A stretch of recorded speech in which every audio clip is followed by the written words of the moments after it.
But thank you very much for all for joining. And I'm assuming that people are joining from different parts of the world. So that you're not wondering who this is. My name, as you perhaps can see on the screen, is Chinasa Collins Ogo. I lead advocacy at an organization called EFINA, that's Enhancing Financial Inclusion and Advancement. And I am delighted to be moderating the entirety of the panel session that we'll be having today. So you'll be hearing my voice a lot until we get to the panel session where you'll hear the voice of our very distinguished speakers. So welcome from wherever it is that you're joining. Um, and basically, the session that you have joined, as you may know, is the one organized by the Consumer Advocacy and Empowerment Foundation, CADEF, as part of their International Women's Day 2026 initiative. And if you're wondering what CADEF is about, it's a nonprofit organization that's dedicated to consumer education, protection, and policy advocacy, while also advancing conversations around digital finance, clean energy, the green economy, and climate change, amongst others. Through their entrepreneurship and empowerment pillar, CADEF equips women and young people with the knowledge, skills, and supports they need to participate meaningfully in the economy and build sustainable livelihoods. Across Nigeria today, many young women are actively shaping the economy, building careers, launching businesses, and increasingly navigating hybrid paths that combine both activities. In fact, recent research from Mastercard Foundation shows that 83% of Nigerian women consider themselves entrepreneurs, reflecting a remarkable level of ambition and economic participation. Yet, ambition does not always translate into sustainable growth. Globally, women continue to face structural gaps in access to resources, markets, and opportunities. And according to data highlighted by the UN Women, nearly 60% of women's employment worldwide remains concentrated in informal work, where stability and long-term growth can be difficult to achieve. And this raises a very important question. How can young women move beyond participation to intentionally designing their professional growth through economic pathways that are sustainable, scalable, and impactful? And so today's conversation is going to explore exactly that with the title, There is No One Path, Designing Growth as Emerging Women Economic Actors, and through the perspectives of women leaders who have built careers, enterprises, and have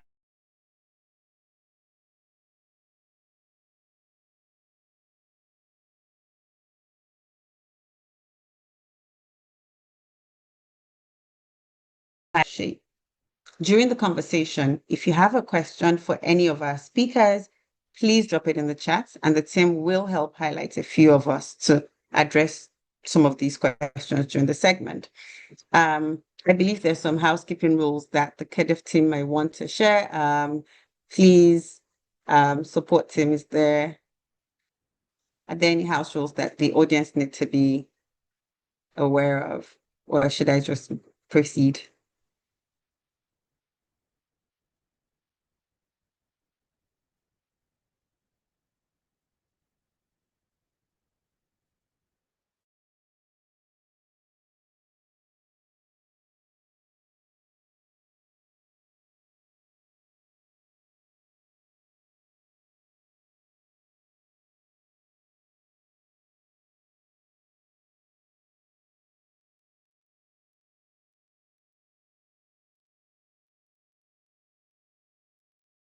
Okay, so we have the housekeeping rules showing up on your screens. I hope you can see.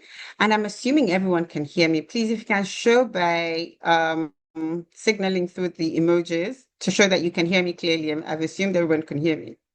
Awesome. Lots of thumbs. Fantastic. Love it, love it, love it, love it, love it. Okay. So I can just probably quickly read through the housekeeping rules just to go over. So as the standard practice, please mute your microphones to minimize background noise. Use the chat box for your questions. We understand you might want to revisit key points or share the content with colleagues. So this webinar is being recorded for future reference and availability. We also ask that you please turn off your cameras, and we would encourage respectful participation. So we aim to create a positive and productive environment for all attendees. So be courteous, please maintain a respectful and professional tone in all chat interactions and during the Q&A session that will come towards the end of the session. Stay on topic, very important. You do know what the topic is. So to ensure that we make the best use of time and the insights from our very distinguished panelists. Polls and interactions, well, we may have a poll. Not sure we're continuing to do that today, actually. Welcome, Abdullahi Usman from Nigeria. I think let me see who's in the chat. Bear with me. Okay, thank you. Yes, you're dropping your names and where you work. So Abdul Baki Usman, Executive Director at Matcha Foundation. Welcome. Thank you for joining us. Thank you. Thank you. I see someone from Gombe State has joined. Fantastic. I'm seeing male names here. I'm trying, where are the women? Anyway, I guess if we don't have, if the women are not in the room, the men will tell them. It's just as well. But okay, I think that's enough of the housekeeping rules. I'd like to just then move into the next segment of this session, this event, just so that we steward time responsibly and keep to the timeline that we have for this event. And so, without further ado, you see that a few of us have our videos on. So this is essentially indicating who the key speakers are, with myself as the moderator. And so what I'm going to do now is to introduce or essentially invite my panelists, and I will be starting with Ms. Phyllis Migwi, whose leadership journey across global technology and consulting sectors offer powerful insights into building an intentional career path. And the way this panel session is going to be structured, we're going to really have the panelists focusing on their areas of experience, albeit they have, broad experience across both career and entrepreneurial activities, but we will have each panelist speak to a specific area. Ms. Phyllis Migwi is a dynamic technology leader with over 2 decades of experience driving innovation and growth across Africa and global markets. She's held leadership roles at organizations including Coca-Cola, Tata Consultancy Services, IBM, and Microsoft, where she has consistently led transformative initiatives across strategy, operations, and digital transformation. Yes, we're in Africa. We do have power cuts. So if you see that my screen gets stuck sometimes, it's just me having some issues with power, but it will always come back on. So just trust me. So yes, Ms. Phyllis currently serves as country manager at Microsoft Kenya, leading efforts to empower organizations through technology and build strong partner ecosystems across multiple African markets. Phyllis is also the founder of Eden Stones Foundation, reflecting her commitment to purpose-driven impact and community development. With experience spanning North America, Europe, Africa, and India, she brings a truly global perspective to leadership and remains passionate about unlocking Africa's potential through tech, innovation, and inclusive growth. Welcome, Ms. Phyllis, to this panel session. It's great. It's an honor to have you here. And if you can please use your emojis to, give her a round of applause and welcome her, that would be really good. Thank you, Chinasa. Looking forward to it. Just show her love. Fantastic. Thank you so much. Next up is Dr. Chibuki Aigbe, who we'll also hear from. She'll bring insights into building an enterprise that moves beyond profitability into sustainability and long-term value creation. Dr. Chibuki Aibe is a seasoned medical doctor, health administrator, and entrepreneur with over 16 years of experience spanning clinical medicine, corporate healthcare, and business. She currently serves as practice manager at One Wellness Center, a leading gynecology and fertility clinic where she drives operational excellence and patient-centered care. Alongside her clinical leadership, she's the founder of Evers Blinks and Evers Blinks Precious, successful accessory brands she has built over more than a decade, giving her a unique perspective on balancing professional careers with entrepreneurship.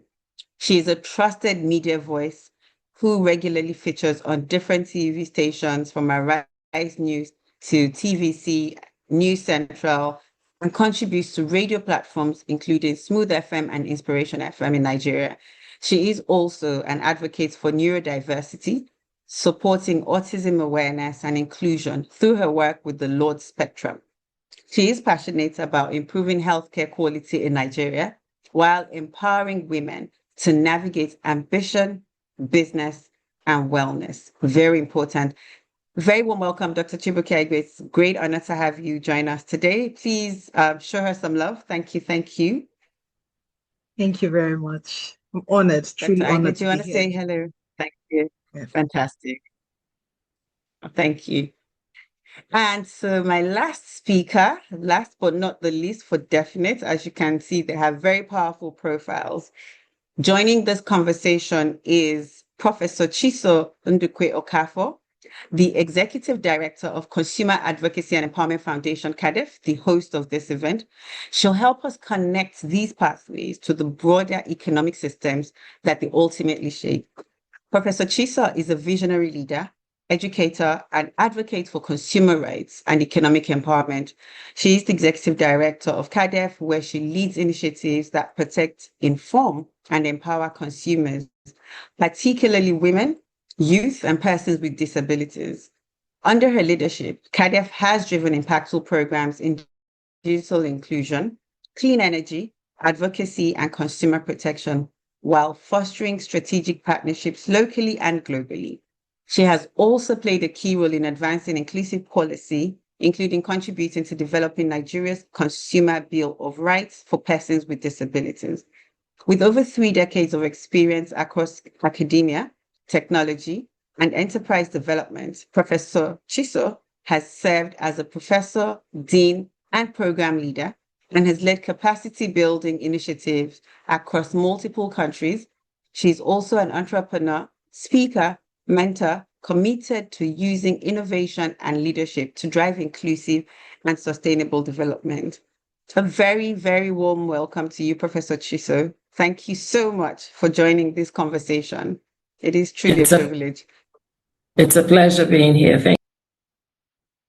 Thank you so much.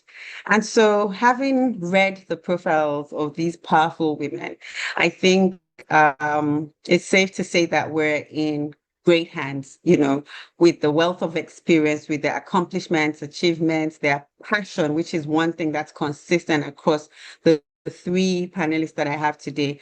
I think we'll have a very, very exciting and impactful session with them as we have them share from the wealth of experience and knowledge and expertise.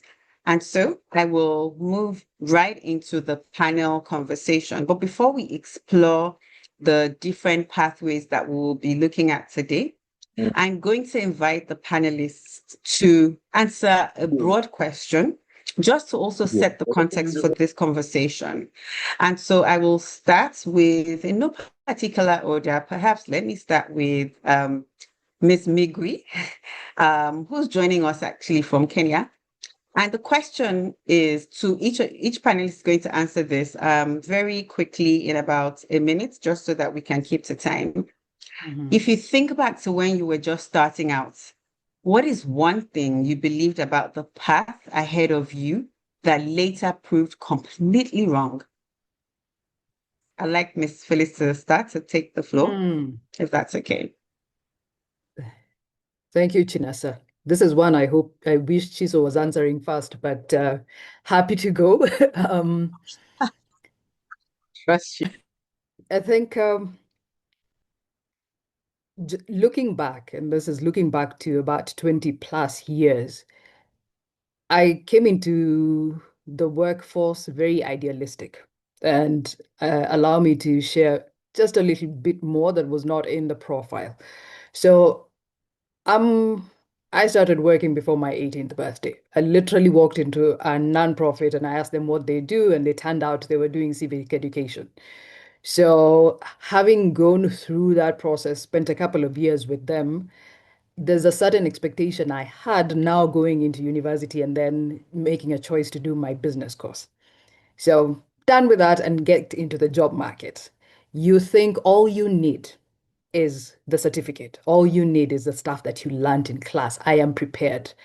And I will say the thing that has been consistent across my journey is that realization that one, that was just the foundation.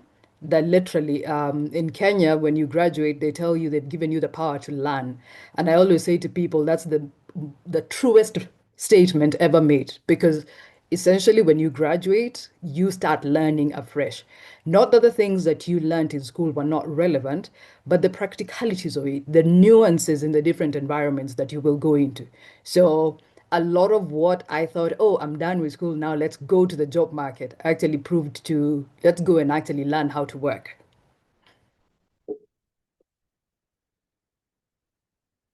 Well, fantastic. You see, it was just as well that we started with you. And, very, very salient point you make.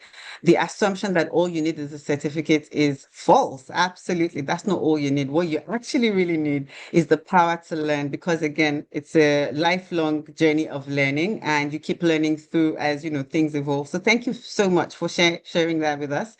I'll now then move to Professor Chiso, who should have started, but yes. Welcome, Professor Chiso, to answer this question. Um, what would I say would be something I thought that proved wrong? I think for me is the concept that you already know what you want to be and what you want to do. And then when you get into the workforce, clarity, better understanding of who you are.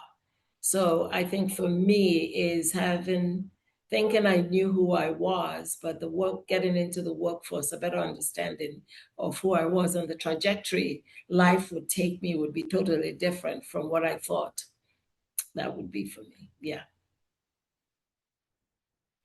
Thank you so much, Prof. I completely, that resonates with me. For someone who started off with thinking from secondary school, I wanted to be a journalist, and then I go into university because I study a degree that my father imposed on me. And then I start working, and to be honest with you, I've only just discovered really what I want to be in the course of my career trajectory. So absolutely correct. I agree with you. Thank you so much for sharing that. So to you, Dr. Chibuki, please let us know what it is that you thought was right and you found out that was so wrong.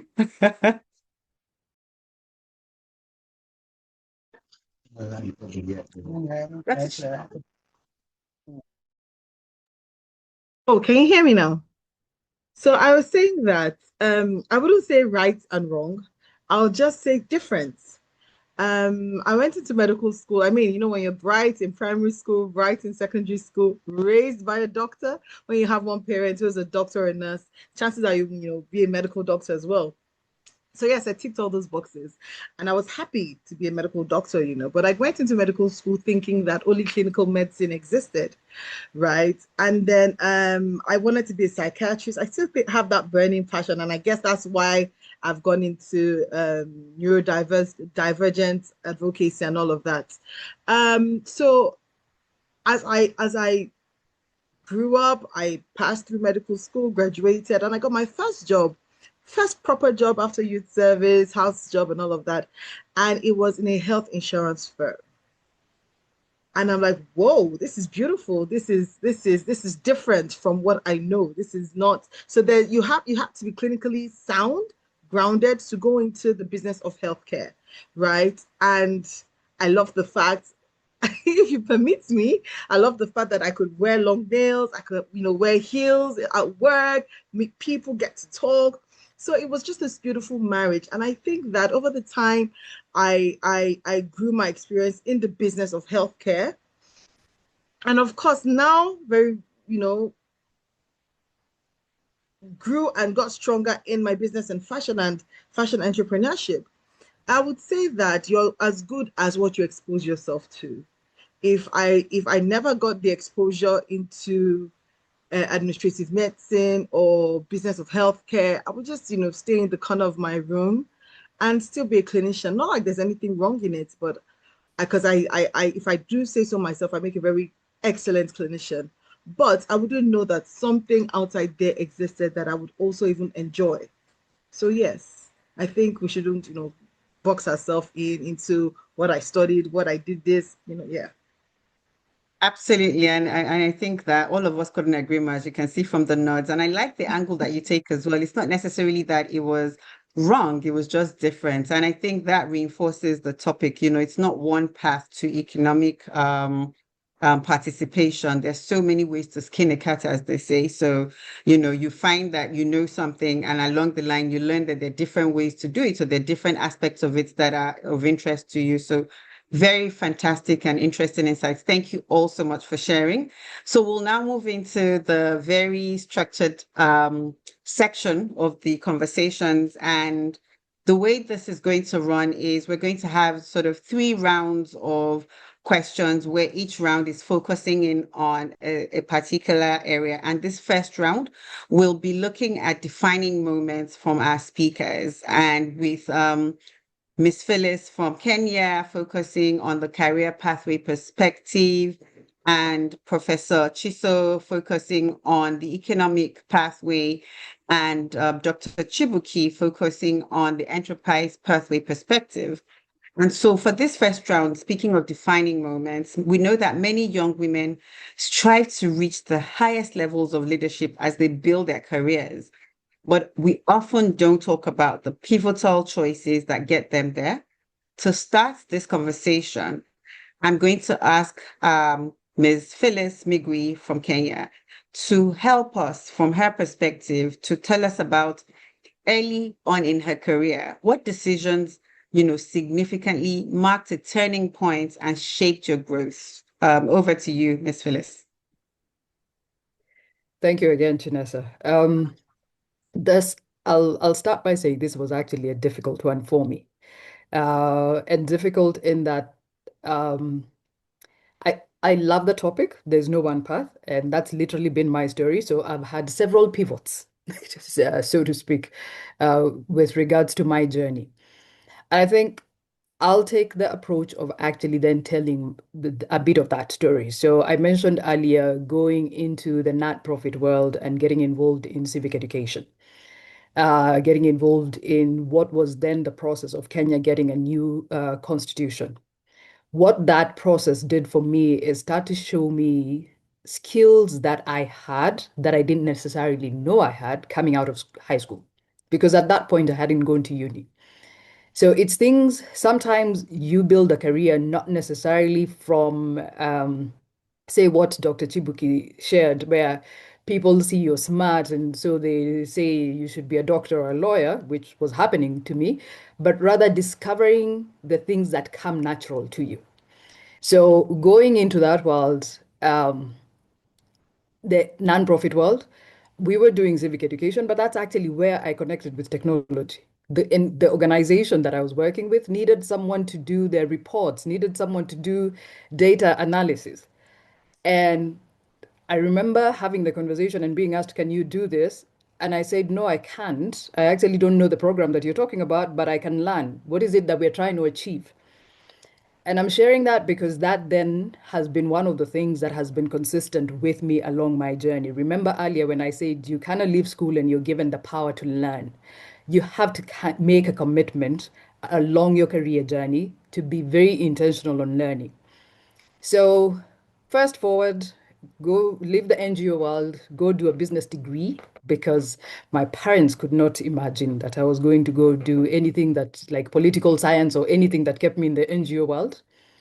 So I go do a business degree, and while I'm there, I make a choice to get involved with an organization called ISEC, where I very quickly, it was a student association that did a lot of leadership training.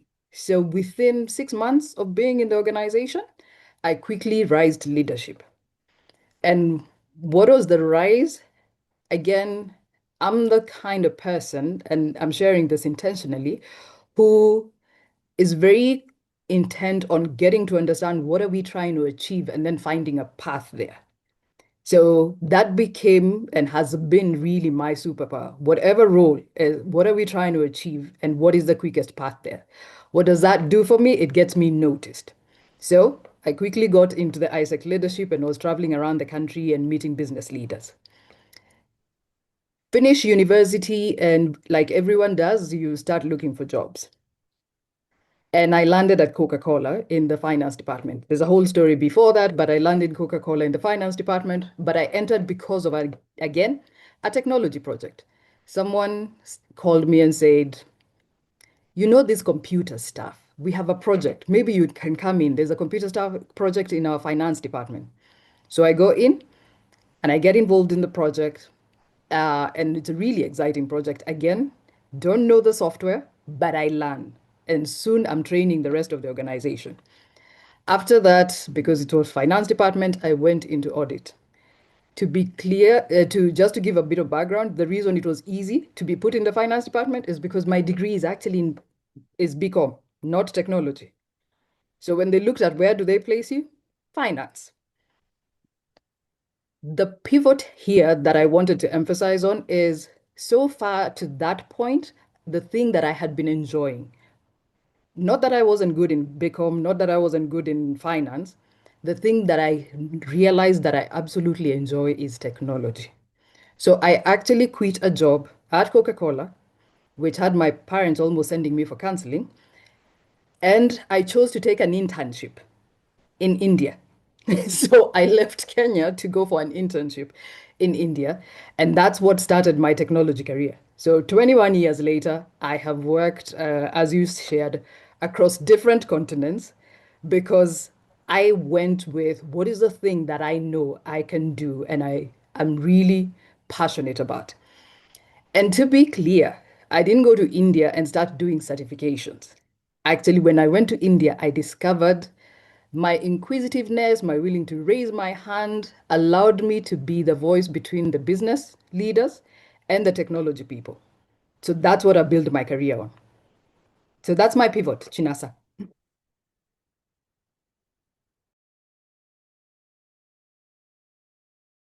Wow, thank you.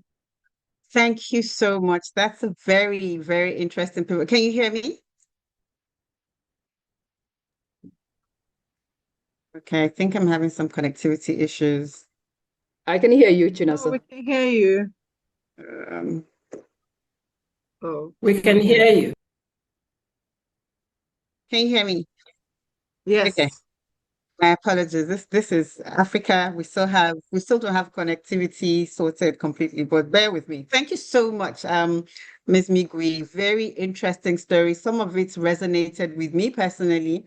And I think that the key things I took out of your defining moments, as you mentioned, is you've had several pivots. Very, very true. At different points from working in a nonprofit area and then finding an opportunity, finding your sort of interest in technology where you wouldn't have expected it. And I think that what is important, or at least what I can take out of your story, is your your ability and courage to take a bet on yourself. So even when you didn't know, you were willing to learn and think, you know what, there's nothing that I can't do if I apply myself. And I think that's the key message a lot of people need to take away with them, especially women, being able to take a bet on yourself, but more importantly, knowing or recognizing, the power within. I think that's something that definitely propelled you, Miss Migui, just knowing that there was nothing that was insurmountable and taking that path. So thank you so much. Thank you so much for sharing. I will now move on to the next speaker. And this is now going to looking from the enterprise pathway perspective. And we know that careers can often begin with choosing a direction and building from there. But enterprise journey sometimes starts with experimentation. Sometimes you just stumble into it as the entrepreneur is building. So this question is going to you, Dr. Chibuki. Can you tell us the moment you realized that earning profits was not the same as building a scalable or sustainable enterprise? Let me quickly state that I'm not going to judge anyone for wanting to just earn profits. Okay, because I started off like that. I started off Eva's Blings while I was in medical school. And the thought then, I think, I can't remember what my pocket money was, but I'll just say 20,000, for example. And I started business to want to double up my pocket money. I felt that if I sold accessories, which I loved, in fact, I started off with shoes, I believe. I think I did shoes and accessories, and I dropped shoes because of the difficulties with sizing and all of that. And I said accessories were more, accessible and acceptable by my potential clients, students like me. So, and then I wanted to spread my pocket money because if I held 20,000, I'll finish it in 1 week. But if I started a business and people get to owe me, by the time the money I had will finish, I'll be able to get in money from people who owed me. And that helped me, sustain myself in school. I recall sometime that I made so much money that I paid off my school fees. Not because my parents couldn't pay, but like most Nigerian parents, school fees wasn't paid lump sum. So I was so proud, so happy to pay off my school fees. And I was like, Mommy, I paid my school fees. I was like, whoa, so it was really not, I'm not gonna try to make it a from rags to riches story, but it was quite encouraging to want to make money for yourself that you can even use to pay school fees. So yes, I did that. And then when I graduated, I thought, okay, maybe what you call your aha moment. This is something that is making money. Let me structure, let me register it. So I went ahead and registered it as a business with CAC. And so that was step one. Step two was, okay, I'm doing really well at this. I'm enjoying the whole process, picking select pieces all over the world, adorning women like you and I in the business, um, A, class B type kind of women. Okay, start your own sunglasses business, have women. I'm like, okay, this is scalable. So I started off with jewelry, earrings, brooches, and doing eyewear is something really different. That was another aha moment. Let's broaden our offerings. But what happened at that point was because I was now juggling different types of accessories as well as motherhood, being a mother to 4 children, being a wife, being a manager, being, very committed in church, doing so many things. If I wasn't active with Eva's Blings, then my sales dropped. Okay, so I'm like, no, this, and if I and I was very prominent, very, out there on social media. So if I didn't post, I didn't sell. I'm like, this is not life. You can't build like this, right? And so I had to invest in a website, okay? And thank God for technology. I didn't need to pay somebody to build me a website because that would have to go through A/B testing, do all, so many things. What I did, I had I subscribed to a website platform, and that's just to show that you can leverage on technology to do so many things. What that helped do was I was making sales even though I wasn't active online. I was able to maintain and structure my inventory. I could also, understand my data, the ages of my clients, their location, where they were converting from, where they're converting from WhatsApp, where they're converting from the website itself, where they're converting from Instagram, things like that. And that's when I knew that, oh yes, not like I have landed per se 100%, but I'm very comfortable with where I am now.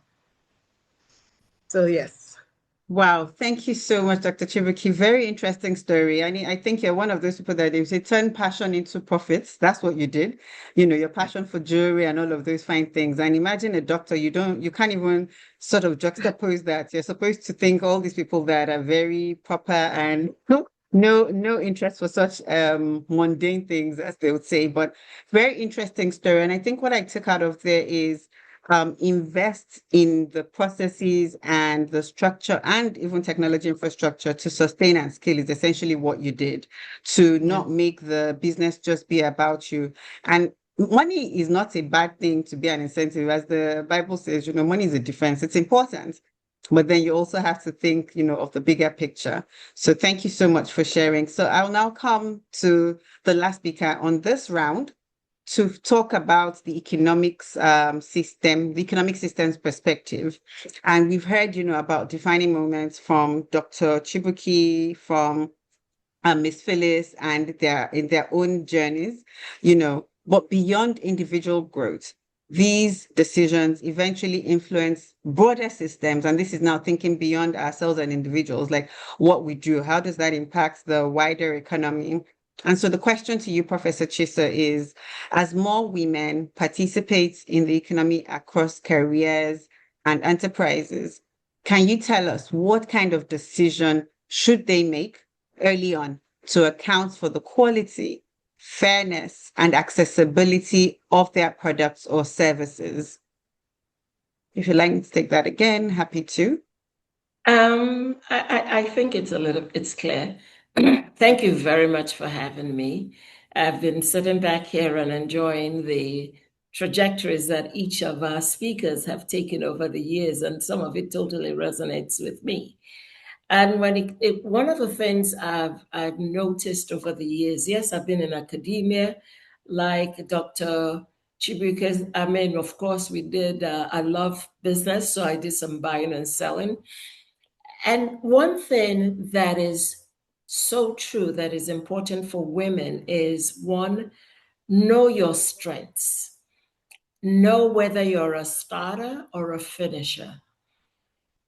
Make sure you know that whether you know how you can sell to everybody, but you don't know how to collect money from everybody. So are you good at sales, just not good at selling, but also collecting the money you've sold? I realized early on that was my greatest weakness. So for me to sell anything, I had to find somebody who was cutthroat, who could go do the collection for me.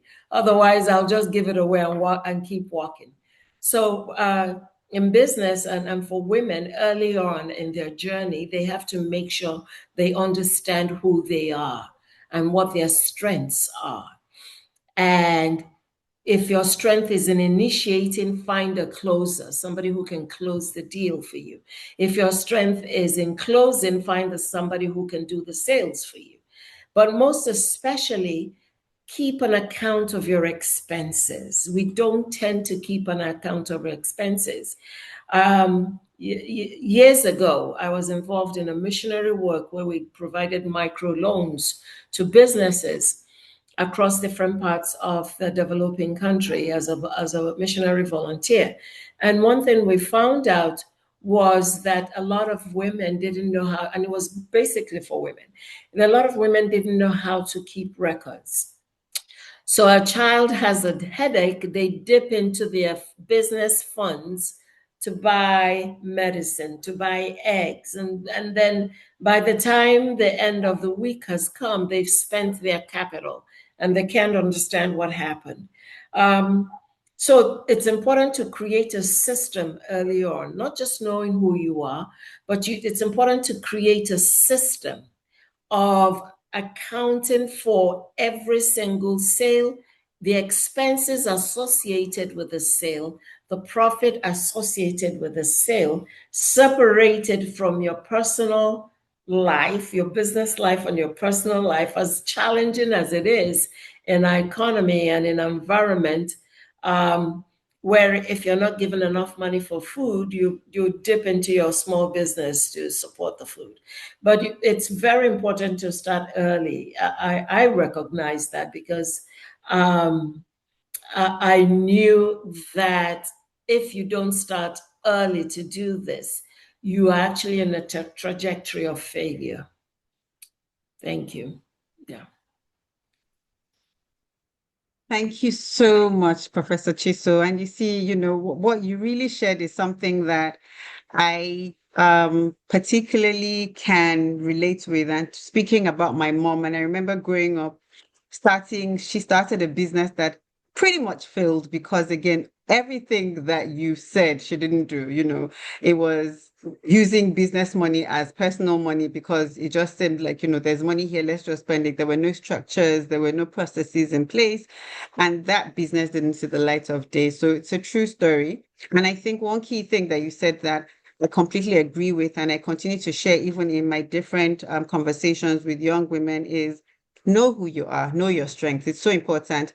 I found personally that knowing my strengths has made a whole lot of difference in how I'm navigating my career trajectory and even my business interests.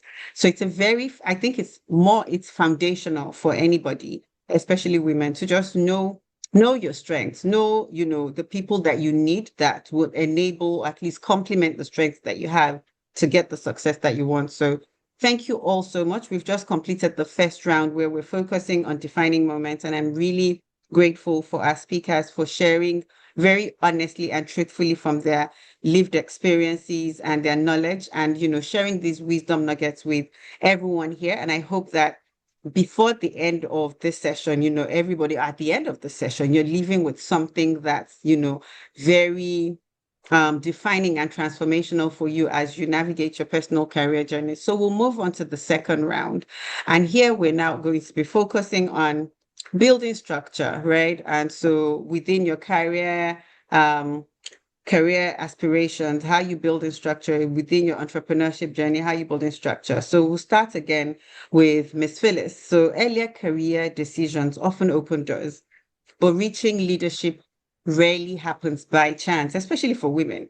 It usually involves intentional steps, and Miss Phillips is the best to talk about intentionality, given her trajectory, continuous learning, and strategic positioning over time. So, to help us understand what that looks like in practice, we'll be asking Miss Phyllis to share with us in a reflection to her career trajectory, what structures or what structured steps did you take to build your career to an executive level? And I know you shared some of that in your defining moments, but it'd be very good to get the specific steps that you took to build your career journey to the executive level that you are now. Sure, Janessa. Thank Allow you. me to pick up from what both you and Professor Chiso have shared, the bit about knowing yourself. You can't build a structure unless you know what it is that you want. One of my favorite quotes, and it's by my former boss at IBM, one-time president of IBM, is growth and comfort cannot coexist. So in getting an understanding of who you are, you need to then be able to define, do I want comfort or do I want growth? Dr. Chibuki will tell you, everything she's described for us was not comfortable in putting together that business. It required making some tough decision-making sacrifices. And sometimes when we look at career, we don't look at it in the same way.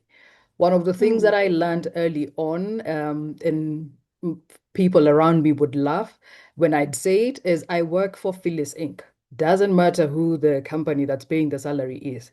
I work for Phyllis Inc. And what does that mean? I was able to define the things that are my must-haves within my role.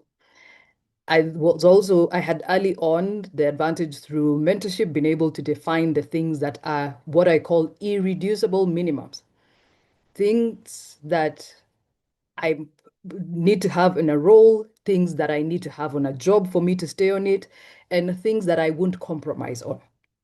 So that starts kind of first laying out the foundation. From there, having chosen to grow, then the thing that I would say is important to do, and I mentioned it earlier, is looking around and seeing opportunities and raising your hand. Now, to do that, you need to be able to, if you're in an organization, be one, clear about what you bring to the table, what you want to participate in, and what you're willing to do to be part of that conversation.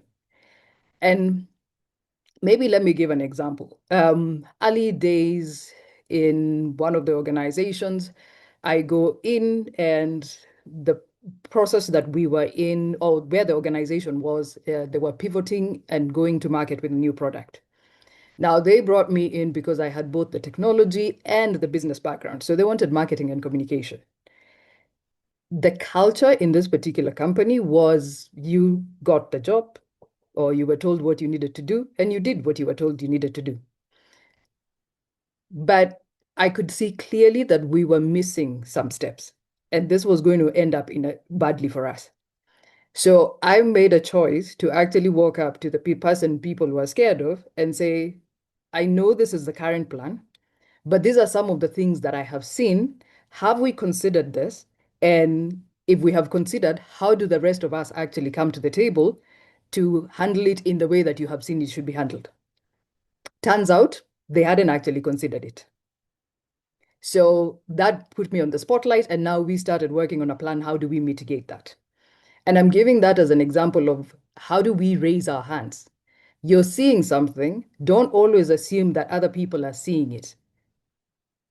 If you're seeing a gap, maybe others think it's normal. Is there a potential solution? Are you willing to actually take the opportunity? So that's one. I mentioned the mentors. Now, generally, as women, we don't go looking for mentors. The males are much better at this. They go in, I see Professor Chiso, she is good, she has this position, I will hound her until she agrees to mentor me. That happens with men a lot easier than for women. I was intentional in actually finding mentors. I had the advantage of, because I raised my hand, there was a lot of people around me who I got to know, but very quickly was able to identify people who, beyond just knowing, I wanted to emulate. I wanted to have regular conversations with. And I would ask. Again, another thing that we don't do very well in is actually asking. I always say to people, and maybe this is also my salesperson nature, what's the worst that's going to happen? The person says no. It won't kill you. You'll move on to the next one. So I would start every year with, these are the people that were walking the journey with me last year. Do I still want these people on board, or have we exhausted what these people can do? Let's have a conversation. Do you still want to work with me? Are you available this year? What is your commitment? Again, remember I said I work for Phyllis Inc. Doesn't matter which organization you put me in, what you put me in. I work for Phyllis Inc. And so it has to make sense. A lot of us do not do that piece of work. And I will be a bit unapologetic about that. That piece of work to actually say, this is what I want from my life, and I am willing to go to bat for it.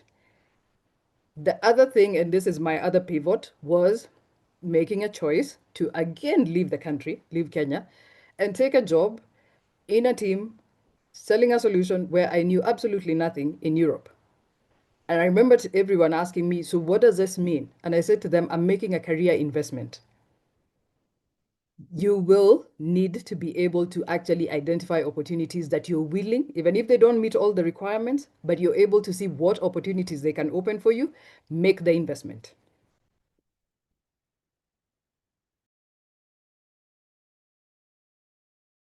Wow. Thank you, Miss Phyllis. There's a lot packed in there. I was just making notes and notes, starting with, your quotes from your former president at IBM, growth and comfort cannot coexist.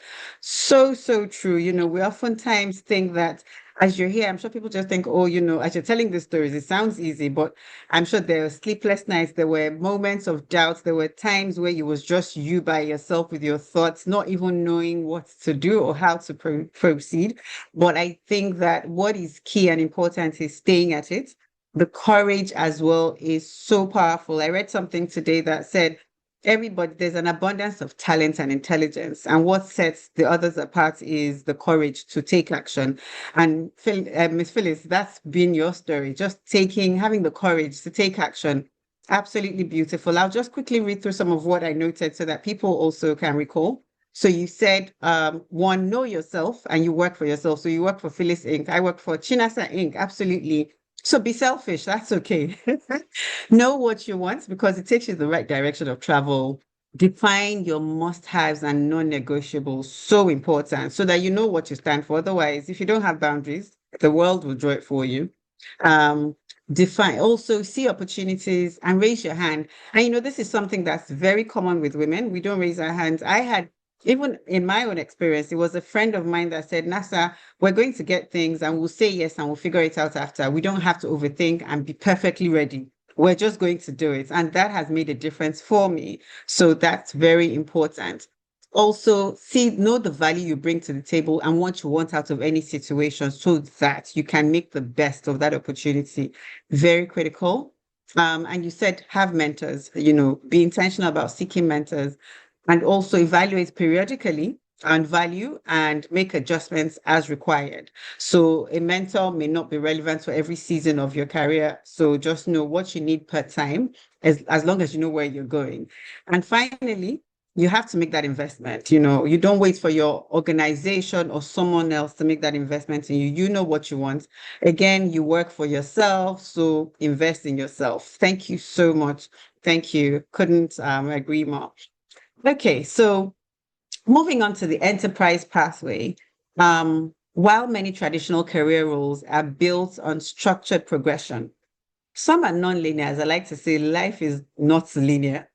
They're built on diverse experiences and lateral shifts. Entrepreneurs, however, must often build those systems themselves from the ground up. And this is Dr. Chibuki going to you, and you've told us about, the steps that you took to scale and sort of, sustain your business. So what are the early steps, specifically that you took that you can share with the audience that you took to build that scalable enterprise? And how did those decisions influence your ability to grow? So I'll just say that I wish I took those steps earlier, because I'm not gonna like I'm never gonna paint a perfect picture. I never have, I never will. I wish I took those steps earlier. Like Phyllis said, I work for myself. And for me as an entrepreneur and the multifaceted person that I am, I defined all those parts of myself and let them run independently. So there's Dr. Chibuki, the brand, who is, independent, runs her thing, does all she needs to do as Dr. Chibuki. And then there's Eva's Blings. The two, well, they don't really mix. Okay. Dr. Chibuki is Dr. Chibuki, Eva's Blings is Eva's Blings. So being able to separate the two early on, and that will include, like I did, which I think was fairly early, was the registration as a business, and then separating my finances, as Professor Chiso had mentioned, very important. So let Eva's Blings run independently, let Dr. Chibuki run independently. And if there were ever a time I needed to borrow from Dr. Chibuki or from Eva's Blings, I hold myself accountable and, replace those finances and funds as I should. Also very important is, creating your brand identity. You are not for everyone. You shouldn't be for everyone. Know what you stand for, what you represent, identify who your customers are. Okay. Everybody cannot be your customer. And it's important that you identify this early so that you don't go chasing ghosts, because you'll be disappointed. I, as Eva's Blings, or Dr. Chibuki that runs Eva's Blings, I call myself the chief blinger. I know who my customer is. I identify that my customer is a woman between 23 and 65, sometimes 60, women who are working in the corporate environment, women who understand fashion, women who can spare a little cash, especially for Eva's Blings Precious. I'm not going to market to everybody. I'm not going to market to people in university, because my fashion has changed since then. The stock, and I have listened to my customers. So my business is being led by the decisions I'm making as to inventory, stock, and all that is being led by my customers. And if everybody was my customer, then my inventory would be scattered. So I'm looking at women who understand that brooches, for example, are not for old women, but they're for classy women. So I'm able to identify that. So it's important that you identify who your customers are and pursue those customers. Bookkeeping is very important. Like Professor said, your pluses, your minuses, your expenditures, everything should be well documented. Surprisingly, I'm very lazy. So thank God again for technology. I am always quick to leverage on those things, right? Look for a nice bookkeeping software or app. Very simple. It doesn't have to be anything big. There are free versions of things like that. It helps you just, and then when you have grown enough in invest, as you're investing in your inventory, you're also investing in your structure. So your structure includes your inventory management tools, your customer management tools, even understanding how to manage your customers courses. I'm not particularly a fan of courses because you can go on, if you do 1,000 courses and you do not implement them, then it's all a waste. So if you're constant, you have to constantly invest in those things. You cannot scale chaos. You can't scale chaos. So you must identify everything, who your customer is, what your finance is, what your goal is, and scale up from there, which would include even staffing. Okay, I remember when I first got my staff, and again, you don't have to be staff heavy, but you must decentralize. If you want your business to scale, you must decentralize your business. If it's an online platform like a website, like I mentioned, or a staff or 2 or 5, you must decentralize yourself and identify and take that identity away from the entrepreneur to entrepreneurship. Thank you. Wow, amazing, amazing, amazing. I'd like to start to sort of wrap up what you said when you said you cannot scale chaos. That was so powerful, and that really speaks to the need to build structure. How do you scale what's a mess? And I think for me, what I took out of what you shared is it's a message, and you wish that you knew specific steps that you could have taken earlier, but that's not what happened. But even with that, you understood the need to build structure. So first is separating the entity, Dr. Chibuki and Eva's Blings, understanding that these are two different people, which is what most women don't do. They are their business is them, and then things happen and they end up failing at running those businesses. And also be able to hold yourself accountable. So if you do borrow money from Eva's Blings, you know that you're returning it because it's not your money, it's for Eva's Blings. Very, very critical. It's critical to create a brand identity. And you did mention, as you started earlier, how if you were not posting, then sales were dropping. And that's important. The business should have its own brand outside of you. So very critical. And as you do that, you're defining your target audience. I had an aunt that had a bakery business, and I remember saying to her, I think a customer must have called and was asking for a reduced price. And she said, look, I'm not being cocky, but you're just not my target audience. I'm not going to reduce my price just to suit you because I do have a structure. And if you don't have a structure in place, you can't make that kind of bold statement, right? So very important. You mentioned bookkeeping, very critical. If my mom did bookkeeping, the business probably still be alive today. And just invest generally in structure and processes. Thank you so much, Dr. Chibuki, for sharing those nuggets with us. And I will now come to Professor Chiso to tie everything together. And just looking from, again, an economic systems perspective, we've heard how the structure plays a role in shaping the career and enterprise journeys.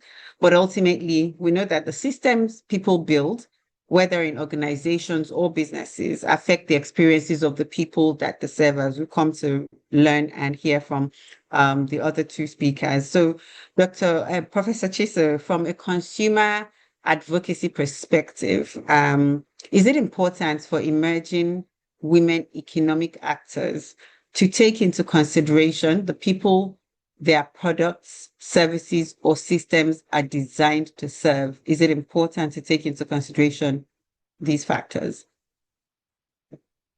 And why? Of course. I was at a conference this past week, 2 weeks ago at the WTO, and they at a business bilateral meeting. And as they were talking about regulations and trade, there was a comment that was made. And the chairman said, you have to realize that businesses don't do business with regulations, they do business with people. And if the person, if we don't have access to the people, then we're not going to do business and the regulation doesn't matter. So as entrepreneurs, it's important that your business depends on your customer. And so how you choose to treat your customer, quote unquote, your consumers, is extremely important, because that allows you to actually exist or not exist. Because if you don't have your customers, which are your consumers, you definitely won't have any business. That's one thing. The second thing is that running a business, you have to remember who you are and how you want to be treated. Because if you don't remember who you are and how you want to be treated, you always will forget that your customers are, which are consumers, are which is actually your business. Because you can't really do business without them. I mean, you can try. What you'll run out of money after a while. I mean, you can try, but you'll end up spending on the systems, the structures, and the inventory, and you have nobody to sell it to. So consumer advocacy starts before you even open your business. You begin to think, who are my customers? How would I want to treat them? So that as you put in structures in place, you're putting those structures as lack of a better phrase, as a guarantee or a warranty that your customers will come back to you.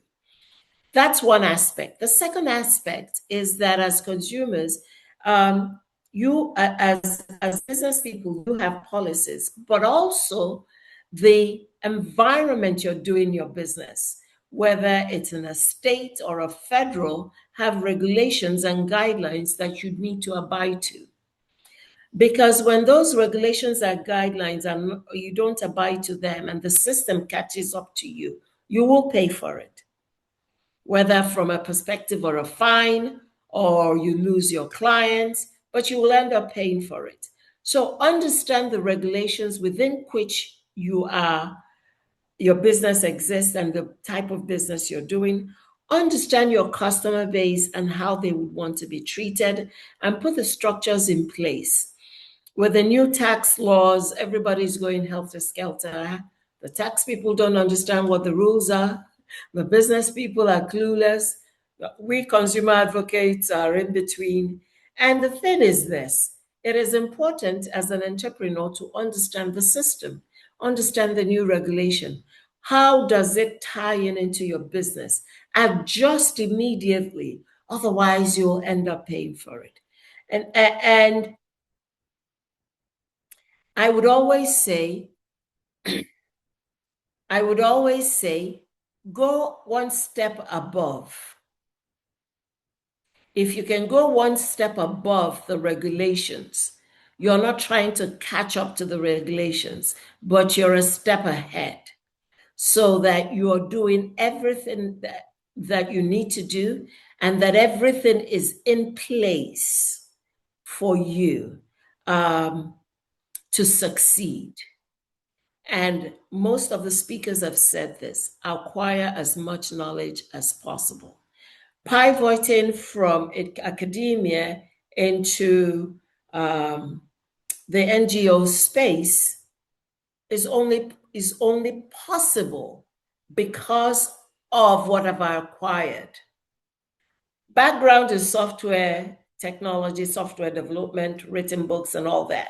What has it got to do with consumer advocacy? It's because of curiosity, acquiring knowledge in the process, not limiting myself to what has been defined as what my background stipulates, but going for what is fun, what I enjoy, so that my career trajectory, as much as it looks kind of weird, but the fact is that my curiosity got me, because you acquire as much knowledge everywhere you're curious. And so the same thing in running your business. Acquire as much knowledge, not just within. I heard Dr. Chibike said she started with a bling. Hey, I love bling, so we're going to talk. But then she went into sunglasses. Look at my funky glasses, okay? So it is acquiring that and saying, okay, what my current consumer base, what else can I go into that will draw them? And she's able to not just pivot, but add to what she's doing. And so that's one thing what acquiring knowledge does for us. You just don't sit back and say, okay, everybody's doing this business, let me follow do, as it's traditional in African culture. But I would say, why don't you research more, spread your knowledge? How do you go a step further than what everybody else is doing? How do I obey the laws and stay within the confines of the laws as well as pleasing my customers? Because trust me, consumer advocacy means there is an awareness generation that is required to empower the consumers. We say in CADEF that an informed consumer is a powerful consumer, and it applies to business also. Wow, Thank you. fantastic. Thank you so much. An informed consumer is a powerful consumer, has all the power, because if you don't know, then you don't have any power to make decisions or make the right decisions for yourself. Thank you so much, Professor Chiso. And I took a number of notes from your experience and your expertise and knowledge. One thing is businesses don't do business with regulation; they do business with people. So critical to note, because sometimes people get caught up in trying to be compliant and forget that they're actually serving people. So it's striking that balance, ensuring that you are compliant, because that's what engenders trust. Because if you're doing things right, then the regulators don't come to get you. But then to do that, it means that you have to expose yourself to understanding the regulator or the regulation that is guiding the sector where you play. It's important that you understand your customers as well, know who they are, what their needs are, their psychographics, etc., to ensure that you're meeting their needs. Because that's if you don't, then there's no value proposition really. And you mentioned being a step ahead of regulation. So you're not reactionary, you are proactive around these things and ensuring that you stay on course. And I think this I like is the curiosity, which is an attribute or a trait that I share. Curiosity, just be curious. So, and you mentioned that your trajectory is a bit weird. I don't think it's weird. I think it's beautiful and exciting, and it just gives everybody else the audacity to explore different aspects of themselves. Don't box yourself is one thing I took out of what you also said. Don't box yourself. Be able to explore the different sides of you, just like Dr. Chibuke is done. She's a doctor in the morning, and then she's selling bling in the night. It's beautiful to see, and it's the multifacetedness of women that we want to continue to encourage. So thank you so much. We've just now completed the second round of the panel session, which was just focusing on building structures. We're now going to come to the final round. And in this round, we'll be looking at influence and impact, And again, I'll start with the career pathway, where I'll be inviting Ms. Phyllis to just share her own thoughts and wisdom nuggets, as it were. So we know that careers progress into leadership, and the scope of influence would naturally expand. Decisions are no longer just about personal growth, but about shaping teams, systems, and the quality of services delivered through the organizations that we work in. And so the question is, as you progressed in your career, Ms. Phyllis, how did you ensure that the systems or services your organization offered truly prioritized the needs and interest of the people that they were designed to serve? So you're not working perfunctorily as, a member of the organization, but you're thinking whatever it is that we do actually affects human beings, So how did you make that mind shift, or was it always there? So, Chinasa, remember when I said about knowing yourself and knowing the things that are your irreducible minimums, the things that I cannot compromise on? That has driven quite a few of the decisions that I made, even as I was choosing roles and as I was choosing companies. There are companies that I rejected or ended the conversation at interviews purely because just at the interview stage, I could tell this is not going to align with what I'm thinking or what my values are. Your way of doing business is not a way that I would subscribe to.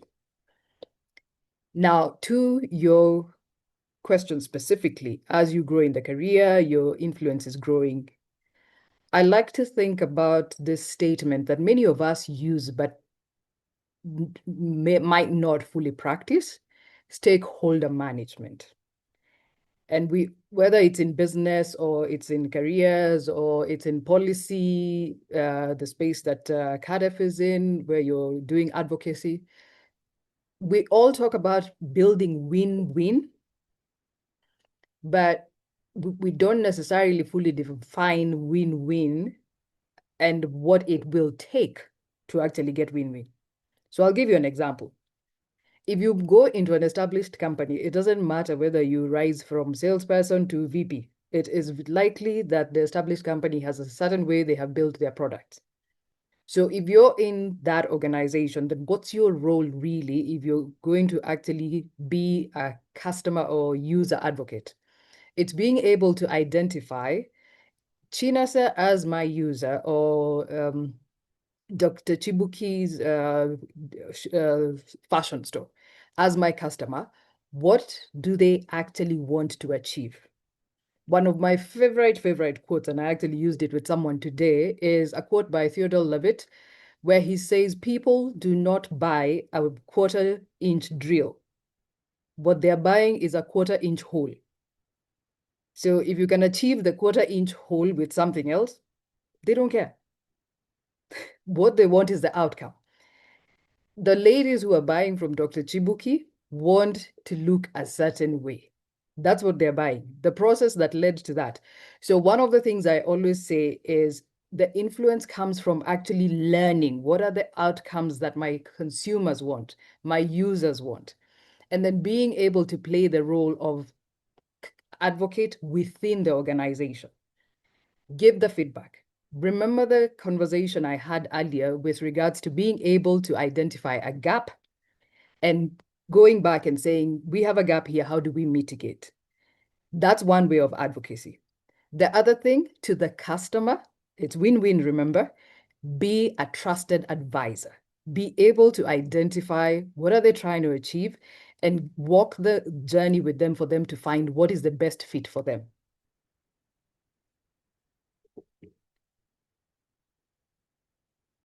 Very powerful insights. Thank you so much, Ms. Phyllis, for sharing those. Be the advocate within your organization. And you mentioned as your influence grows within the organization, you need to practice stakeholder management and leverage your influence to help the organization make the right decisions. But at front and center of that is understanding the actual needs of the consumer or the ultimate user. It's important to ensure that you understand the outcome they want. The how and when or what isn't really important. As long as you're able to make that connection between what the organization can do to help this consumer get the outcome they want, then you basically won. Thank you so much for sharing that. So I'll just move very quickly to our next speaker. And looking at the enterprise pathway, you already know who I'm coming to.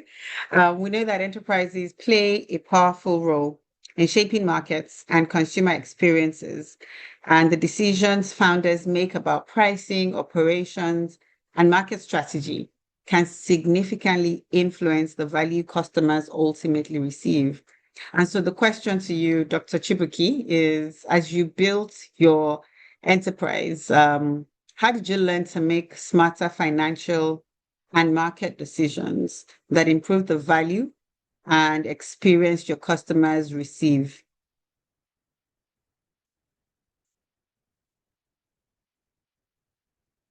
So can you unmute your mic, please, if you can?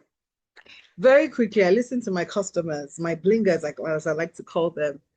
I love it. But they're my bosses, they're my employers. So a lot of people have this misconception when they're going into entrepreneurship. They say, oh, I don't want to work for anybody. See, if you cannot work for a boss, don't bother with entrepreneurship, because with entrepreneurship and running an enterprise, eventually you're going to answer to so many bosses. Each customer is your boss. So I'm also grateful that I have the experience of a, let's say, formal employment, or having to answer to one boss, where I'm able to hone that skill, you're understanding customer experience. Because if you learn customer experience outside the four walls of a corporate environment, you're not really going to truly understand the importance of value. You're only going to be looking at naira and kobo. Am I making profit or not? And it's important to remember that your clients are your, if you, a happy customer is potentially 100 more happy customers, because they have the cheapest and easiest marketing system that you can have in place. So I listened to my customers. I improved on packaging. Your product is as good as its packaging. If you sold diamond and you wrap it in a newspaper, nobody's going to appreciate it as diamond. But for example, cubic zirconia, misonite, those things are making waves because they have been properly packaged. In fact, it would interest you to know that I just recently even learned that diamond is not as precious as it is. Gold is actually more precious than diamond. But what happened? Marketing, packaging. So your product, whatever you're selling, be it a service, be it a product, is as important as its packaging. So I worked on my packaging. I worked on my story. Do you understand? The psychology behind buying anything is, it's beyond the product. And that's why Apple, for example, is as successful as it is. Everybody has a smartphone, but Apple remains Apple because of the status that it has built around itself, around the packaging it is built. So I've worked on operational excellence as it comes to customer responses, delivery timelines, even simple things as a refund. Your customer builds trust in you when you're able to make refunds. Like I mentioned earlier, not everybody's my customer. If you want a refund, I'm happy to give you a refund as long as the goods have not left my inventory. And even if it has even left and you have a complaint, I'm happy to refund. Just returns and I can refund. And that way you build trust. In fact, let me just even notice this, a little off, but I realized that if maybe for some reason the product is not available or whatever it is, and I am the first person to initiate a refund, your customer tells you, no, don't worry, let it be store credit, or can I pick something else? Because I have also shown myself that I can be trustworthy. Why am I holding your money hostage, even if it's 10,000 naira? So it was something I learned over time. Those things had helped me, realize, oh, you need to build trust, you need to improve your packaging, you need to have your brand strategy and brand story needs to be strong. Customer experience is key. Yes, I don't think I'm ice cream and I can make everybody happy, but I will try. Okay, I will try, and I'm always happy to take feedback. Very important. If for some reason there was a delay, I'm always happy to give a discount. And it hardly ever happens. Or in your next purchase, that way that patient have done two things: I've appeased that customer, and the customer is always happy to come back because they have a pending discount to fulfill. That also even helps me in my clinical practice where I'm practice manager. You have a customer who's not happy, or a patient, or you're able to appease, because we're humans. Your expectations, and I always say, when expectations and delivery are not met, your customer would not be happy. So if your customer's expectations are not met, if it's a brooch, if it's that your patient's waiting time was longer, you need to be able to communicate what is expected, so that patient or customer is not thrown, misguided. That being said, I don't know if I've answered your question correctly, but yes, all these things have helped me. Yeah. Thank you. No, you have answered the question correctly, and you shared a lot, and I like the way you started. Listen to the customer. That's what you do, and I think that a lot of people take it for granted, organizations and establishments, that you see like all the fancy structure and all, and then you go and the experience is just so poorly, you vouch never to come back, you tell everybody that cares to listen that, you know what, I don't want to go to that organization or even interact with them.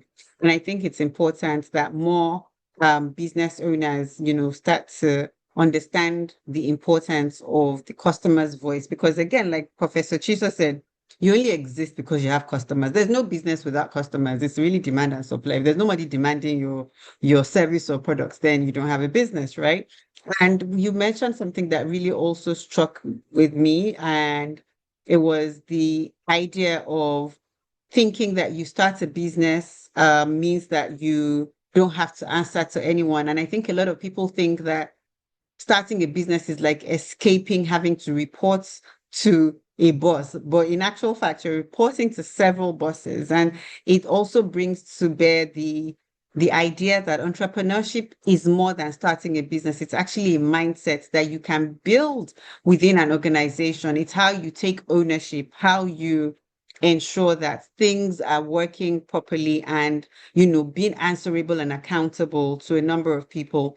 So thank you so much for sharing this. And you also mentioned, the packaging and marketing that are very important. As you mentioned, newspaper and diamond, I couldn't marry the two. I won't buy it. In fact, it will be fake as far as I'm concerned. So it's actually, whether we like it or not, that psychological effect does exist where people are drawn by, the look and feel of what they see. It's very critical to remember that. And I also like when you mentioned that if expectations of your customers and your delivery are dissonance, then you're in trouble. So if you have created this expectation for your customers, you must make sure that your delivery matches that expectation as well, and to keep the customers happy. Thank you so much, Dr. Chibuki. So I'll move on to the last question. So again, tie it up from Professor Chiso. And so as we bring all of this to broader future of economic participation, more women enter the economy through different pathways, and which is the topic for this session. There's no one path, and designing growth as emerging women economic actors. The question is no longer just about participation, but about leadership and long-term impact. So, Professor Chiso, what first steps can emerging women economic actors take if they are to move from participation to actually leading meaningfully within economic systems with the mindset of influencing communities and the broader economy? Thank you so much. It seems that I always have those complicated questions, but I would approach from this perspective. Women need to know that they are already leaders. They are managers. They are nurturers. They are providers.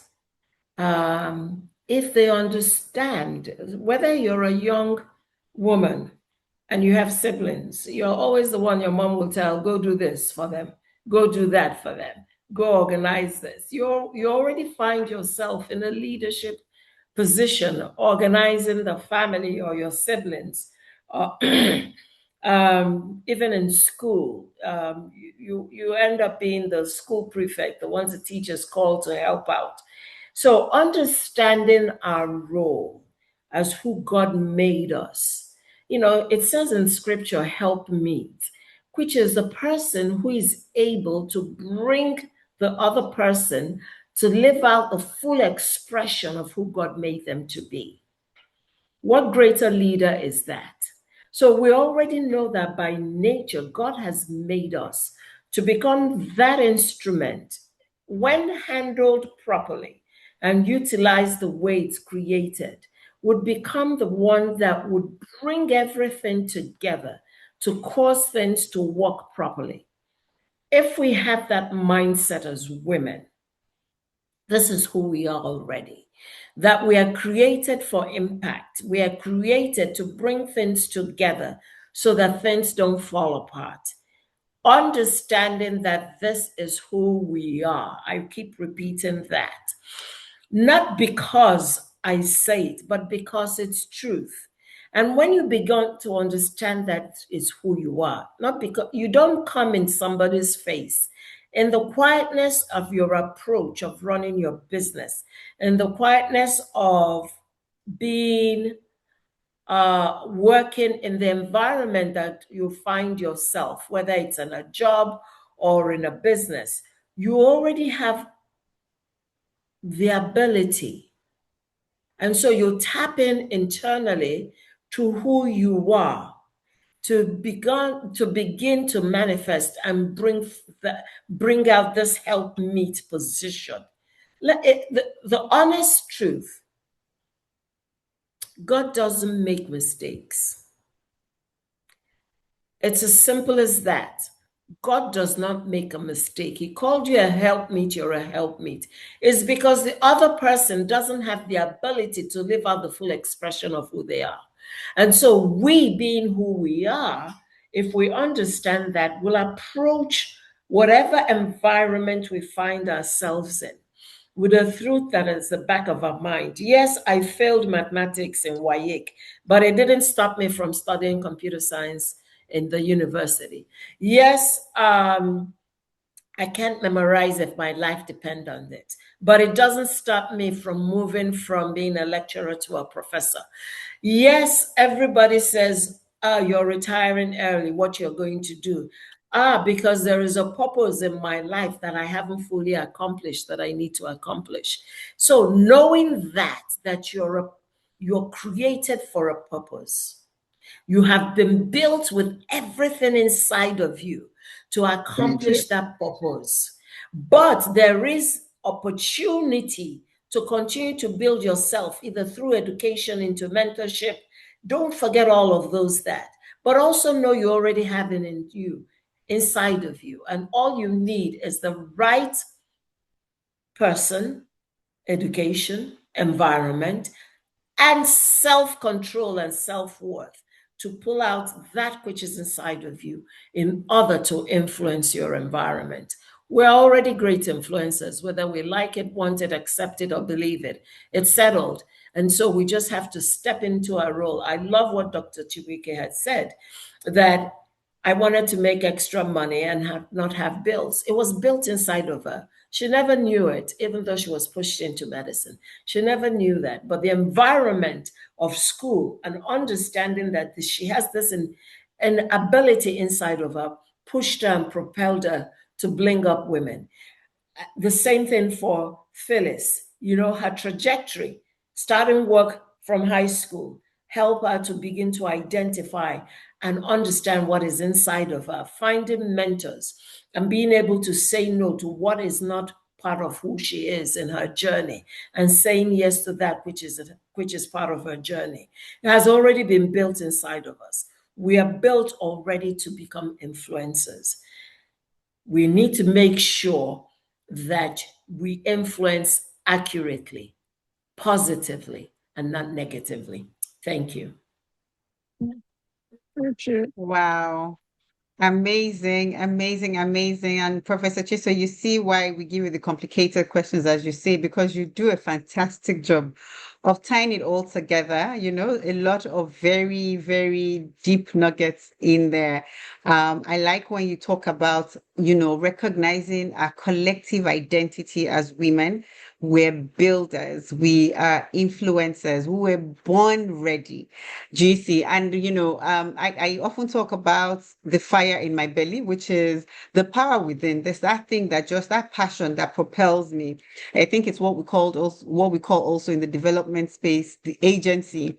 Women should just activate the agency because we have it in us to do transformational things. I like also when you talk about living out your full expression so that you can impact the environment around you. Because again, whether you like it or not, you were created for such a time as this. So please express, and there's somebody out there waiting for the full expression of your capabilities and what you carry inside. So powerful. I think that I've had a great time learning from each of you, your personal experiences, your knowledge and wisdom.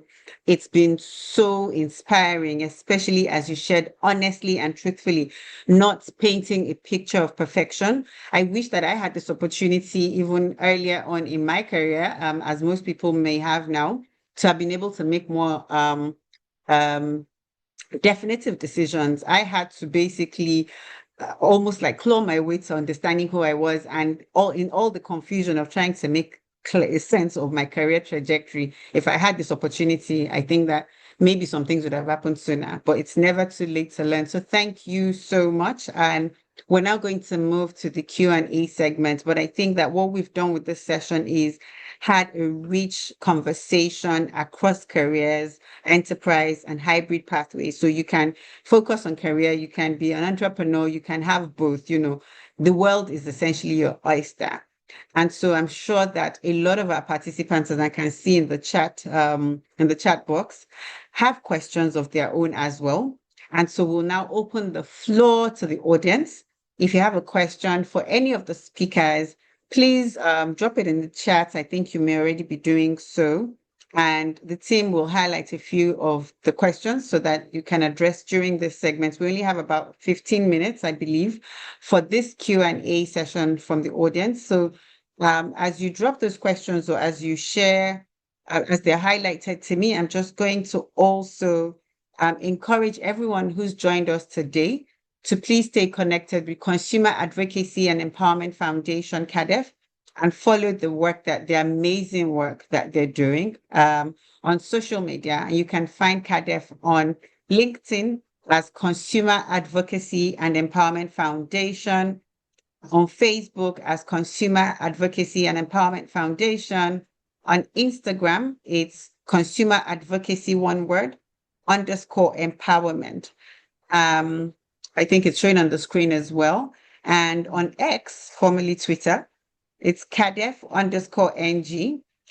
Please don't forget to subscribe to CADEF's YouTube channel to stay updated on future conversations, amazing conversations like this one, insightful, research and initiatives focused on consumer empowerment and economic participation, just because, again, this conversation is about us because we are consumers. So a platform that's speaking or standing for our interests, I think, is something that we want to continue to encourage and support. So we will now segue into the Q&A session. I'm happy to start to take the questions. Let me see if the questions highlighted.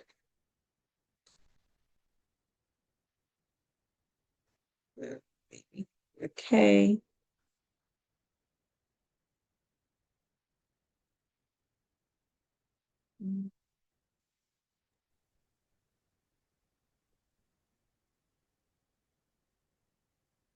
Let me see, just bear with me as I try to identify these questions. Tech team, is there anywhere, is it just this chat box? I think the questions I see here, all the I can questions. see a question that I would love to take. Oh, fantastic. So I can start you let on me that see. one while Thank you so much for coming to the rescue. Yes. Which question would that be? Is that there's Omolara who says, thank you so much Omolara for the Adebayo? session so far. My question is, when starting out, how do you choose or decide what path to begin with when you are good at multiple things? And how do you deal with the fear of choosing the wrong path? So I'm dealing with that question. I think maybe listening to Dr. Chibuki and I, we've kind of answered the question, but I think it's something that we might need to be a bit more explicit on. So like Dr. Chibuki, I went to university and I decided the pocket money was not enough. So I went into business. I was also selling clothes while I was still working in the NGO. While there, I got introduced to someone who introduced me to selling medical consumables. So I went and I sold medical consumables. Then, as I said, I finished campus, went into the working world. I went into consulting and doing organizational development. Before I then went into Coca-Cola, where I was doing finance. I'm sharing this because really, if we do believe the topic that we're discussing, there's no one path. For the longest time, because of my multiple skills, even in the world of technology, I have done sales, I have done marketing and communication, because of my skill in helping business communicate with technology builders, I could jump into different roles. The only role I haven't done is actually HR. But guess what? that generalist kind of confused up different skills, including being a chief operating officer at some point, is what makes me a great CEO. Because there's no part of the organization that I don't understand. It enables me to build teams. It enables me to remove friction.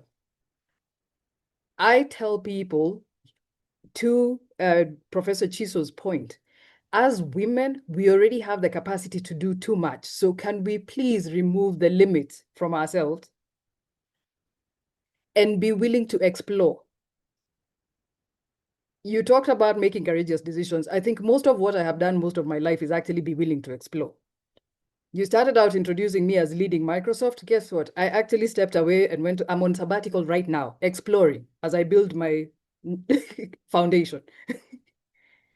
But it's the willingness to do that. You're never late in starting the thing that you're passionate about.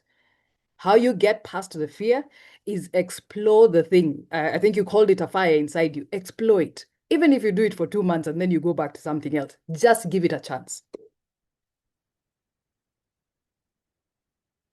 Wow, thank you so much, Miss Phyllis, for answering that question. And I hope, Omolara, that answered your question in a very powerful way. Thank you so much. I think that what I took out of that is, again, you've just got to take a bet on yourself, right? At the end of the day, nobody's going to do it for you. Just take a bet on yourself. There's one more question. I don't know if any of the other speakers would like to, yes, weigh in on that. Yes, Dr. Chibuki, please go ahead. I was trying to find the raising my hand emoji, but I didn't find it. Anyway. But you raised your hand, it's fine. So I just had to do this. See, the way I see it, Omolara and any other person who has that question in their head, Chibuki, I'm the only person who's Dr. Chibuki, who's run a business, who's the mother, I'm so unique in my person. And that's what we call in marketing your unique selling points. So I can do whatever I want to do. I'm the only one who is these many things. Nobody else is like me. Nobody else is unique like me. Nobody else looks like me. Nobody else serves customers like me. Nobody else has done this many parts in healthcare as me. So why am I holding back? I keep on expanding, and in fact, secrets, I want to go into beauty because I still have the same target audience.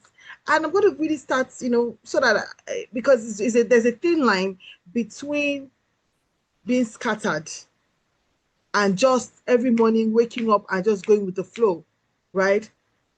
But then we always say jack of all trades, master of none, but that's not the full saying, right? You must explore and expose yourself to as many chances and opportunities that there are.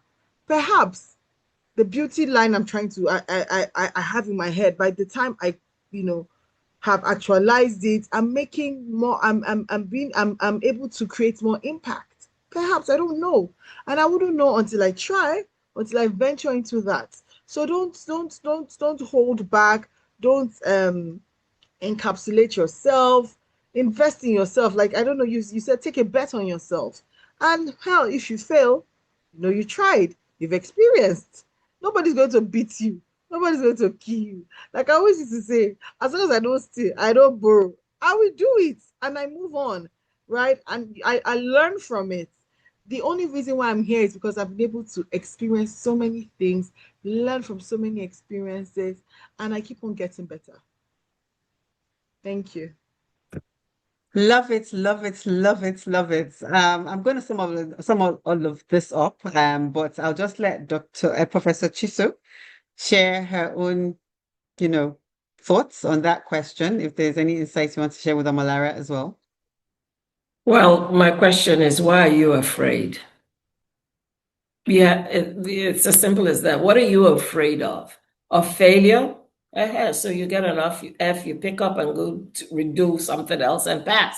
So fear for me is non-existent, because we have already anticipated in our minds that XYZ will happen if XYZ happens.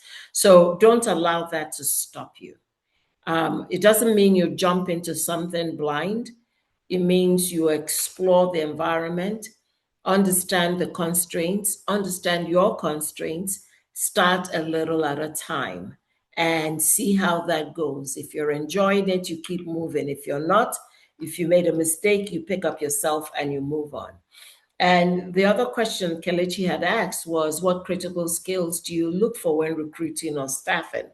That is one major challenge because I've realized that the way people interview and what the reality is on the ground is normally not the same. So it's between you're looking at their critical skills. You find somebody who has similar vision, culture as you want within your business. See if you can find somebody like that. Don't be afraid to take somebody that you will train and to start teaching them the culture of your business very early so they understand the culture, the environment of the business very early. Um, it's a guessing game. Some people do psychoanalysis, make them take all kinds of tests to see if they fit within the culture. But as an entrepreneur that is starting off, you might not be able to afford that. It's just pray and say, Lord, help me to pick the right people. It gets down to that. But critical skills you want to look at. If you're looking for somebody who has accounting skills, then look for somebody who is bringing that to the table or has ability to learn quick. Don't go and pick somebody, you need a writer, but the person can write. You're setting yourself up.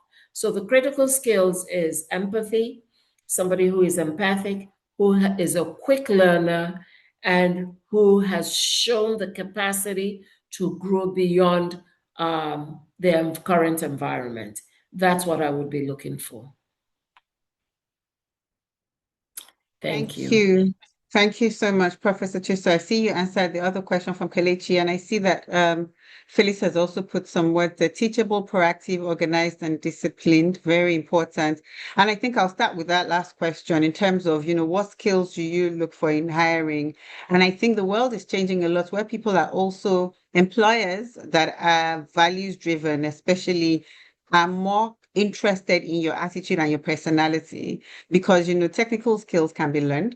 So who are you? What's your attitude to work? I personally, I'd sooner work with someone who's teachable, who has the right energy and positive mindsets. And I think that anything can be learned. And just tying that right back to what Miss Phyllis talked about in terms of being generalist. I would describe myself as a generalist because I wear multiple hats, and sometimes that had been challenging because I'm thinking, but I'm not a doctor, but I'm not this. I don't have this one title. There was a time where my struggle was what to call myself. If they're inviting me for panel session, I'm like, what am I? What do I?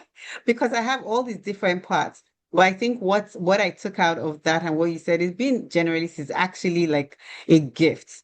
And it's what actually allows you to play that cross-cutting role as a CEO, as a leader of leaders. So fantastic. So if you're in the audience and you feel like you don't have this one title, just know that being a generalist is not a bad thing. It's actually a gift, and you can function in multiple dimensions.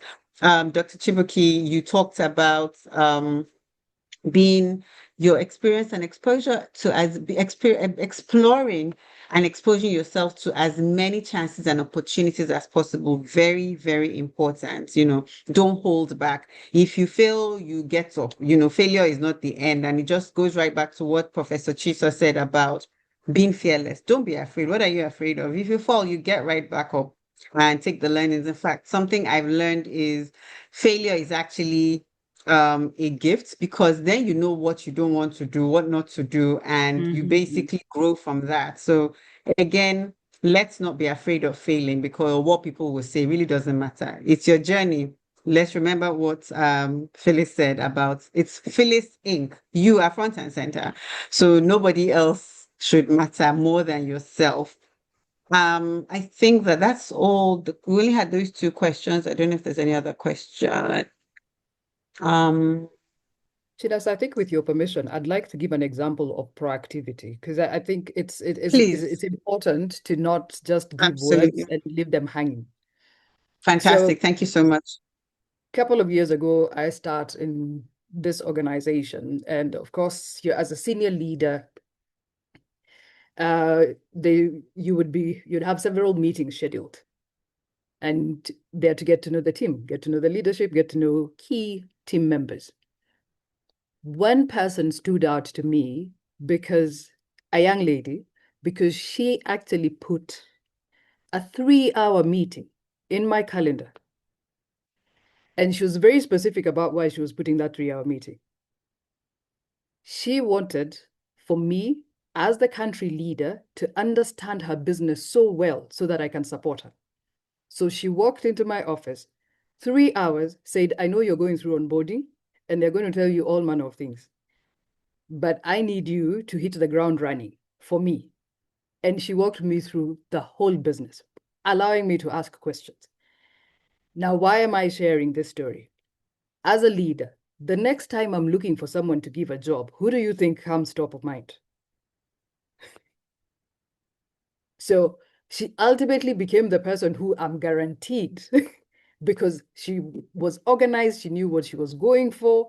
She was not senior. Like there was a boss above her who should have had the session with me. But she became the person that I would pull into conversation. That for me is, I'm sharing that because to the point that you made, technical skills can be learned, but the ability to actually know, to be proactive, I want this and I'm able to get this in this market, in the economies that we are in. So Nigeria, Kenya, other African countries, every day we're talking about the fact that we are competing for few opportunities, very many of us. How do you make sure that you stand out? It's going to be that bit that you're proactive, you're organized. And part of that is, even in the critical skills, is the proactive and organized is your way of thinking. So remember, I just shared with you someone who articulated exactly what they wanted. So I knew the basis of my engagement with this one is going to be delivering this. Oh, one more thing, and then I will shut up. We miss this as women. A lot of the opportunities don't come looking like opportunities. So you go into the career world or you go into the business world and people create opportunities because she's female. It's like a token thing. And too many of us are spending time complaining about the fact that, oh, they're just doing this as a token thing. I say take the seat and turn it into something that is valuable. Forget complaining about whether they were doing it as a token. I had opportunities, especially working outside of Africa, where it was nice to have the Black person who was also female in the room. And I refused to be the token. I took charge. I set the agenda. I think a lot more of us, if we stopped looking at the fact that, oh, they're just doing this so that they have a Black person or they have a woman on the table. If we stop thinking like that and we actually look at it for the opportunity that it is, we'll make it work. And we'll grow. Amazing, amazing, amazing. And thank you so much for not letting us leave those words. I appreciate the fact that you actually went into describing what you mean by proactivity and framing with that story. That really brought it to life and very powerfully as well. And what I would just summarily take out of that is show up as you want to be recognized. Just show up, have the audacity to show up and utilize opportunities that come in. Don't discard it as, oh yeah, they're just trying to, find the opportunity and use it to your own advantage. Very, very, very true. I don't know if Professor Chiso or Dr. Chibuki, if you have any comments, but I know that we're almost at time. We don't have a lot of time. So maybe I should just move to um, getting your final reflections very, very briefly. And it would be just basically wrapping all of these conversations up. We've heard your powerful insights about building careers, enterprises, and hybrid economic pathways. But we have many young women that are listening today that may still be at the very beginning of their journey, trying to determine what their own path should look like. So what I want each speaker to please do is offer one piece of advice to a young woman that's currently navigating uncertainty about her path and the role that she hopes to play in the economy. What is that advice? If you can just give that very short advice in like maybe 30 seconds to about 45 seconds. So I'll start with, I think I'll start with Professor Chiso. Advice I would say is start something. Don't give up. Don't be afraid. Just start and trust that the God will guide you properly. Thank you. Fantastic. Always good to anchor it on the maker, the person who's created you on earth to do what you're supposed to do. Thank you so much, Professor Chiso. Next is Dr. Chibuki. Not to sound cliche, but there is really no one path. Love it. Own it, embrace it, build it, celebrate it. It's your superpower, it's you, it's your story. So don't be afraid. Fantastic. Don't be afraid. Own it and explore and just be you. Fantastic. The world is waiting to see you emerge. Thank you so much. And finally, not the last person, well, not the least, but the last person speaker, Miss Phyllis, what's your parting shots to the female audience? Start where you are. If you're a student, give it your all. Be the best. If you started a career, do your best. They're expecting 100, give them 100. And it's delivering on where you are, but also looking at the opportunities around you. And as I said before, please raise your hand.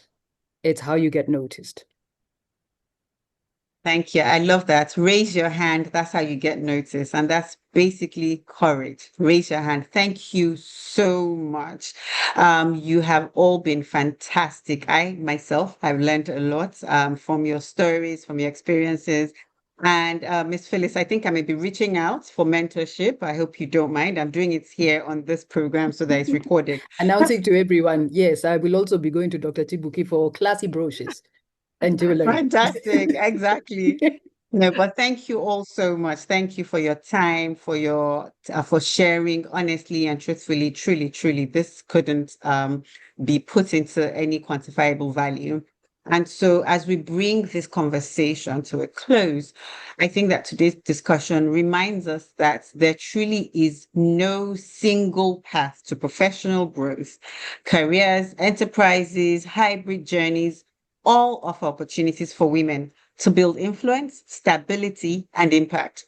And what matters most is intentionality, as Ms. Phyllis has shared, making decisions that not only advance your personal goals, but also shape the systems, services, and markets that affect others, as Professor Chiso was able to skillfully help us understand. For the young women who are joining today, or who've joined today, the real takeaway is this: your professional journey is not something that happens to you. It is something you can design. You know, Dr. Chibuki did perfectly well designing her medical career path and her Blings business, all coexisting, and she's doing, wonderfully well at both. And so the decision you make along the way will not only shape your future, but also the communities and economies around you. So you don't exist for yourself. You actually exist within an ecosystem. And so as you're expressing your different talents and skills and gifts, you need to be intentional, because it is, as they say, for the sake of others, not for yourself. And so on behalf of Consumer Advocacy and Empowerment Foundation, CADEF, I would like to thank our distinguished speakers again for sharing so truthfully, honestly, and knowledgeably from their world of experience and their expertise with us today. And to everyone who took out time to join us from different parts of the world, thank you. We hope this conversation has provided the clarity, the encouragement, the inspiration, and I dare say ignited the fire that's within your belly, like I have in mind, to design the next phase of your growth. Thank you so much. And Thank you for joining us. I look forward to having you in next conversations. Thank you. Over.